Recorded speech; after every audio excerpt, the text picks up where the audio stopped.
So you've just picked up your new car from the car dealer and you're planning a lap of Australia. One of the things that doesn't get talked about a lot is your tyres and possibly upgrading those to an all-terrain. I think a lot of time people don't realise that it can have a huge impact on the ride that you have, but also the longevity of those tyres. The composition's a little bit different. We've normally got a little bit more traction, and they've also got a stronger sidewall, which means you can actually bellow them out a little bit so that when you're on dirt roads, it's a much more comfortable ride. However, if you're not planning on hitting the dirt, the highway tyres, I'm sure, are perfectly fine. But definitely something to consider if you're going to travel Australia.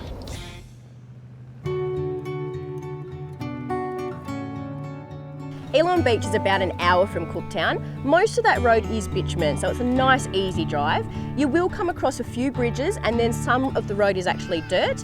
And towards the end, you sort of get a little bit of sand as well, but nothing too crazy at all. It's a beautiful drive. As you're coming along that bitumen, you look out to the side. I remember looking at one point, and there was just this beautiful view where you've got the mountains, and for us, there was a little bit of fog rolling in as well, which was great.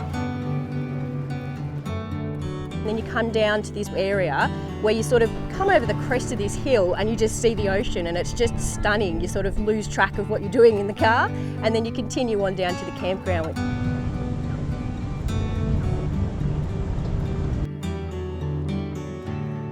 We arrived at Elim Beach, and I've never camped here before, so I had no picture in my head of what we're going to get, other than I heard the word beach, so I figured there's a beach here. We turn up and the team get behind us and just said, right, we've got a spot for you right down the front there, and it's going to take a little bit of ingenuity to get that van in there. A little bit of manoeuvring. Leash got on the radio and just spotted me through the trees because they were a bit tight. Keep coming, keep coming. On a trip like this, having in-car radios is essential, but it is also very useful to have a handheld for situations where you might need some spotting. But once we got in and saw our spot, I'd do it every afternoon just to camp here again.